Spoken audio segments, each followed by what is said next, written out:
Good morning students. आज हम पानीपत के युद्ध का दूसरा भाग पढ़ेंगे। प्रथम भाग में हमने बालाजी विश्वनाथ और बाजीराव के शासनकाल के दौरान, पेशवा काल के दौरान हमने उनके मराठा शक्ति के विकास की बात पढ़ी थी। आज हम दूसरे भाग में बालाजी, बाजीराव और पानीपत के तीसरे युद्ध के बारे में पढ़ेंगे। तो शुरू करते हैं। पेशवा बालाजी बाजीराव का शासनकाल 1740 से 1761 यानी कि पानीपत के युद्ध के कुछ समय बाद तक रहा। युद्ध जनवरी में हुआ था, पेशवा जून में गुजर गए थे। इन्हीं का काल था कि मराठा शक्ति अपने चरमोत्कर्ष पर पहुंच गई थी। इन्हीं का काल था कि मराठा शक्ति छिन्न भिन्न भी हो गई थी, यानी कि अप्स एंड डाउन्स दोनों इसी के काल में देखने को मिला। बालाजी बाजीराव के शासनकाल को हम दो भागों में बांटते हैं। पहला भाग 1740 से 1749 ईस्वी तक, जिसमें वे पेशवा की तरफ थे। दूसरा 1750 से 1761 ईस्वी तक। साहू जो छत्रपति थे, दिसंबर 15, 1749 को मृत्यु प्राप्त हुआ।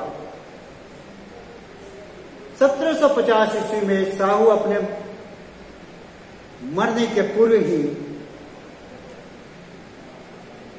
अपने उत्तराधिकारी के रूप में रामराज को, जो राजा राम के वंशज थे, शिवाजी के दो बेटों में एक शाहू और दूसरा राजा राम थे, तो राजा राम के वंशज थे, उनको अपना उत्तराधिकारी यानी छत्रपति नियुक्त करने का उन्होंने प्रावधान कर दिया था। परंतु रामराज एक अयोग्य राजा की तरह सिद्ध हुए और यही वजह है कि 1750 ईस्वी में एक समझौता हुआ, जिसे संगोला का समझौता, ट्रीटी ऑफ संगोला कहते हैं। इस समझौते के अनुसार अब पेशवा जो थे उस सत्ता के सभी शक्ति को अपने हाथों में प्राप्त कर लिए और छत्रपति महलों के शोभा हो गए, यानी कि Chhatrapati was termed as the decoration of palace, यानी महलों की एक शोभा हो गए।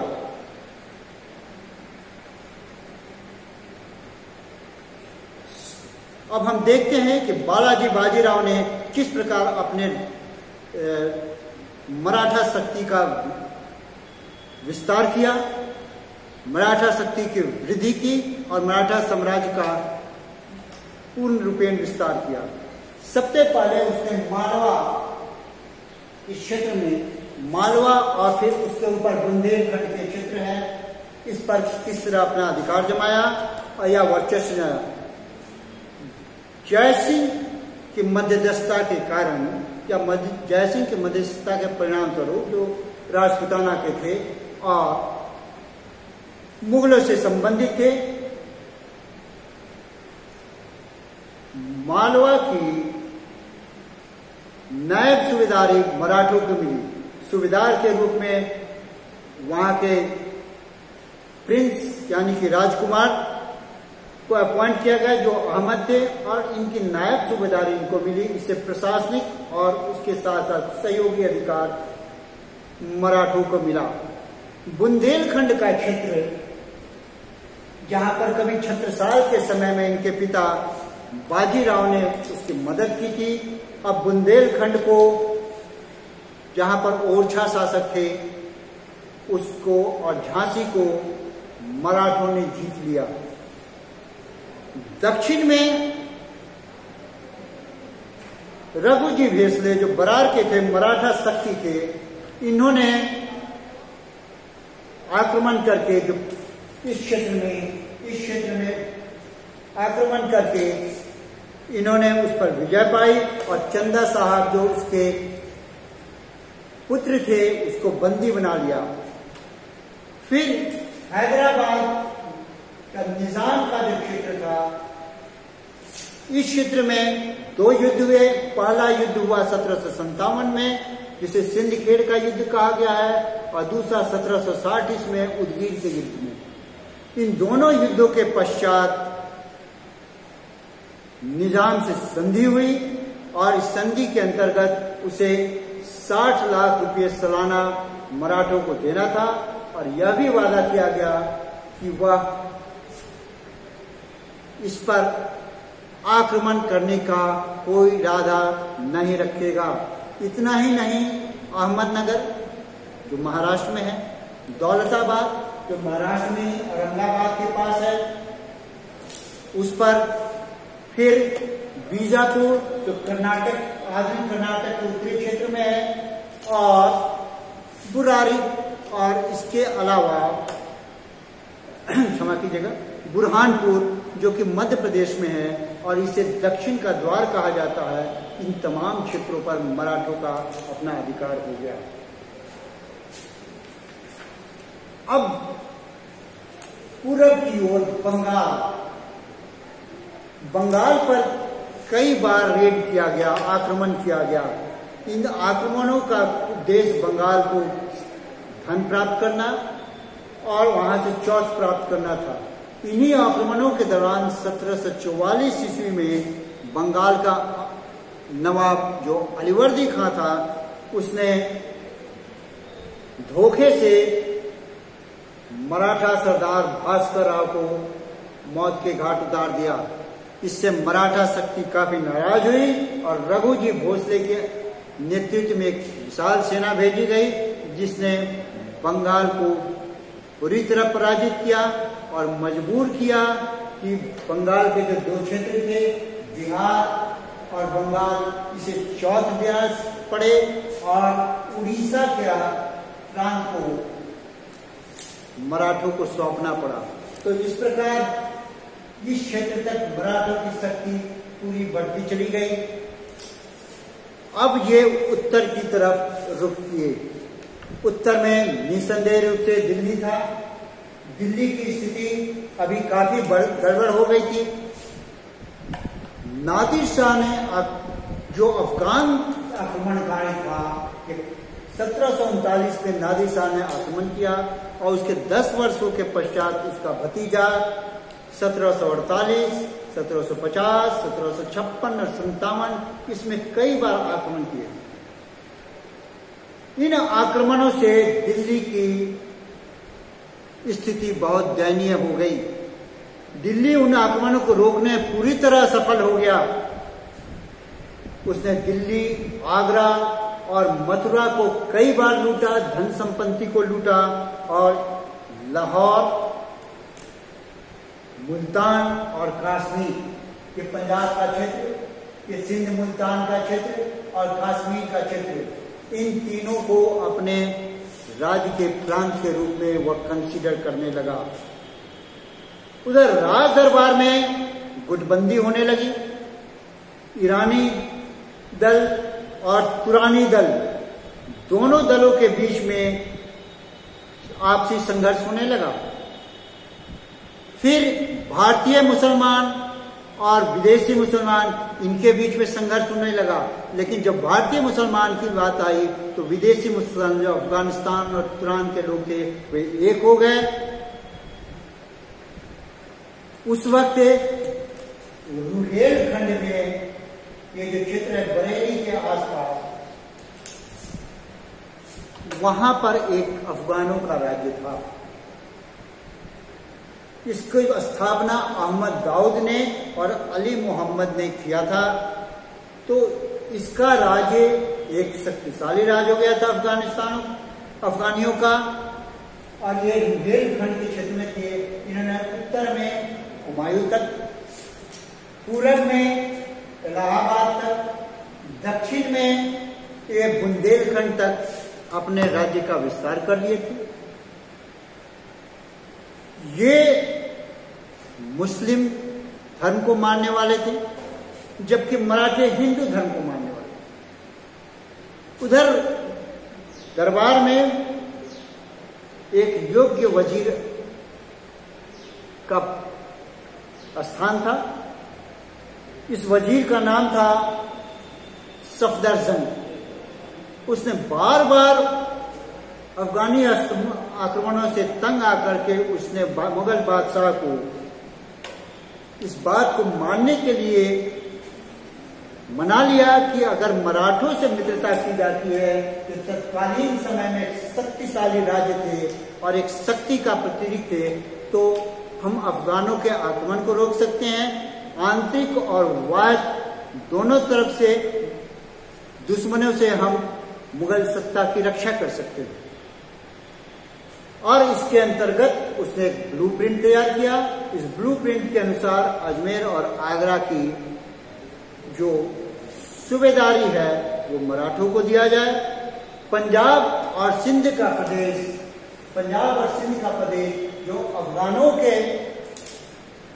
जो अफगानों के अधिकार में चला गया था, अगर मराठे उसको जीत लेते हैं तो वो उनकी चौथ वसूलने का अधिकार उन्हें दिया जाएगा। और इस चौथ के साथ साथ दुआब के क्षेत्र का भी इन्हें चौथ मिलेगा। बदले में मराठे 50 लाख रुपया दिल्ली दरबार को सौंपेंगे, यानी मुगलिया सल्तनत को प्रदान करेंगे। और इस प्रकार का जो संधि हुआ, इस संधि के अनुसार अब मराठे को मदद देनी थी। 1757 में जब अब्दाली ने आक्रमण किया और अब्दाली आक्रमण करने के पश्चात मार्च 1758 में वापस जब लौट गया अफगानिस्तान काबुल, तो उस वक्त पंजाब में अपने क्षेत्र में अपने पुत्र को, जिसका नाम तैमूर था, यहाँ का सूबेदार बना दिया था। दिल्ली में नजीबुद्दौला का मीर बख्शी बना दिया गया था, यानी सेनापति। तो इस प्रकार उसकी एक व्यवस्था हो गई थी। और इस व्यवस्था के अंतर्गत हम देखते हैं कि उसका पकड़ दिल्ली पर बहुत मजबूत था। लेकिन जब मराठे दिल्ली पहुंचे तो उन्होंने दिल्ली पहुंच करके मुगलिया सल्तनत को, मुगलिया बादशाह को एक शक्ति प्रदान किया। नजीबुद्दौला वहां से भाग खड़ा हुआ। वे आगे बढ़ते हुए पंजाब पहुंचे। पंजाब में इन्होंने तैमूर को हराया और तैमूर वहां से भाग खड़ा हुआ है। इतना ही नहीं, वो आगे बढ़ते हुए सिंधु नदी के तट पर अटक पहुंच गए। और इस प्रकार हम देखते हैं कि पेशवा बालाजी बाजीराव के समय में मराठे शक्ति अपनी चरमोत्कर्ष पर पहुंच गए, यानी कि उड़ीसा में कटक से लेकर के सिंधु नदी पे अटक तक, यानी कटक से लेकर अटक तक मराठों की भगवा पताका फहराने लगी। यही तक नहीं रुका। मराठा सेनापति मल्हारराव होलकर आगे बढ़ते हुए वो पेशावर तक पहुंच गए और यहां पर एक व्यवस्था कायम की गई। और इस व्यवस्था के अंतर्गत दत्ताजी सिंधिया को वहां का गवर्नर बनाया गया। और इस गवर्नर के बनने के पश्चात एक तरह से मराठों की शक्ति पूरे इस क्षेत्र में फैल गई थी। यह बात जब वहां पर पहुंची अफगानिस्तान में, तो वह अपनी व्यवस्था को इस तरह चरमराते देख करके एक बार वह फिर से आक्रमण करने की सोचने लगा। और सिर्फ आक्रमण करना ही उसका एक उद्देश्य नहीं था इस युद्ध के लिए, बल्कि इस युद्ध के कई कारण हम देखते हैं कि अब्दाली एक ऐसा सेनापति था जो इस चैलेंज को स्वीकार किया। और इस चैलेंज को स्वीकार करने के पश्चात वह भारत की ओर आक्रमण करने का सोचा। उसने अपने वाष्ट साम्राज्य के निर्माण के लिए भारत को जीतना जरूरी समझा, क्योंकि भारत की संपत्ति से ही वह अपने विशाल सेना को मेंटेन कर सकता था। दूसरा, मराठे हिंदू पदशाही का नारा दे रहे थे और अब्दाली इस्लाम के प्रचार और प्रसार का, यानी कि रिलीजियस जेल के अंतर्गत वो भारत में एक बार फिर आगमन करना चाहता था। फिर इतना ही नहीं, उसे भारतीय मुसलमानों का निमंत्रण भी मिला, जिसमें रोहिला सरदार और दिल्ली दरबार के मुस्लिम सामंतों का भी, जो विदेशी सामंत थे, उनका निमंत्रण मिला। सिडनी ओवेन, जो कि एक इतिहासकार है, अंग्रेजी क्या, वो लिखते हैं कि उसका फनेटिक होना या मुस्लिम होना इस युद्ध का प्रमुख कारण था, और इसके साथ साथ उस धार्मिक उत्साह में वो भारत की ओर आना चाहता था और अपने उस व्यवस्था को पुनः सुधारना चाहता था जो उसने यहाँ पर कायम किया गया था। और इस प्रकार वह भारत में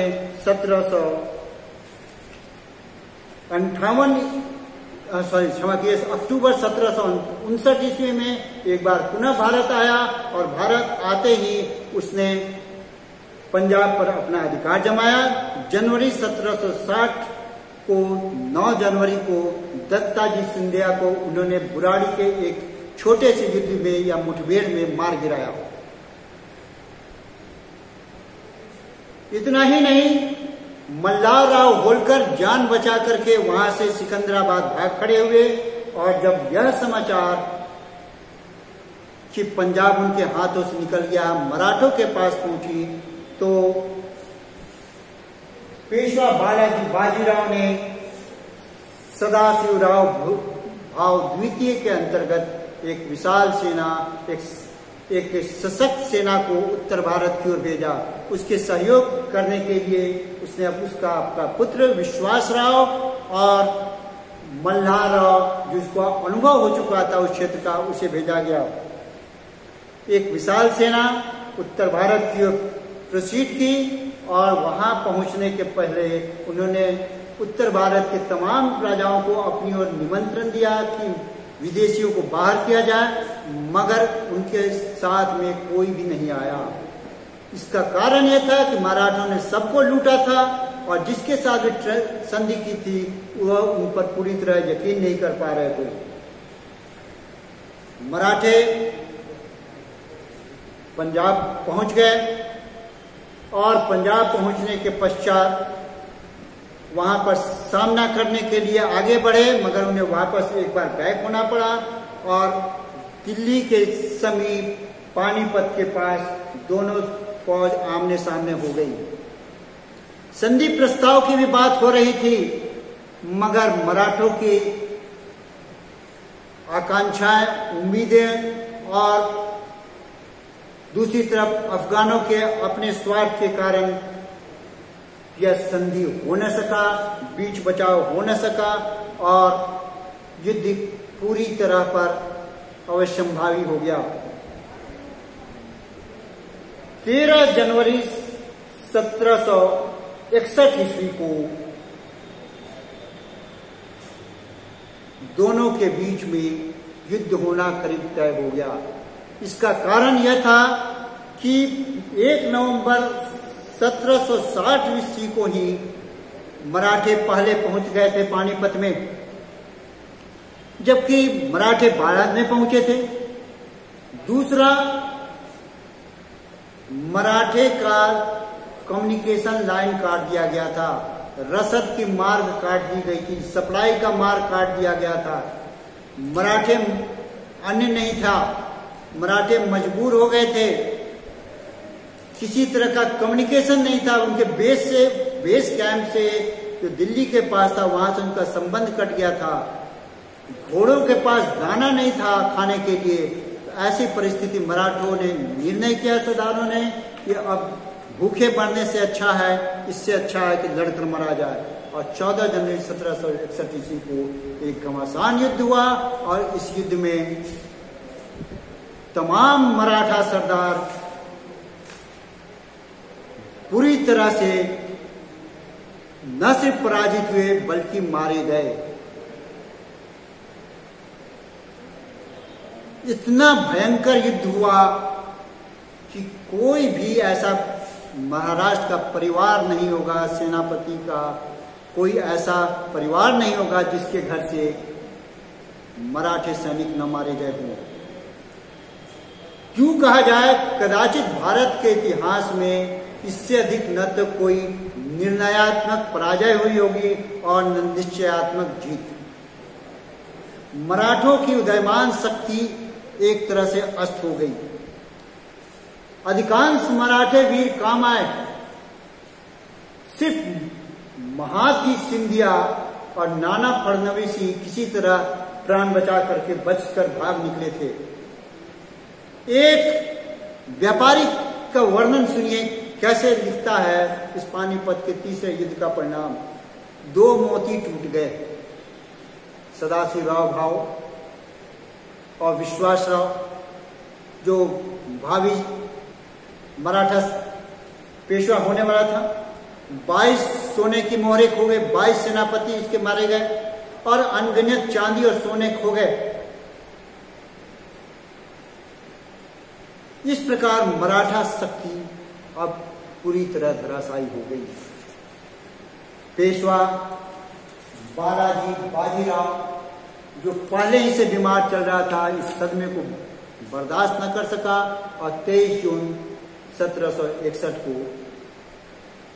मृत्यु के आगोश में समा गया।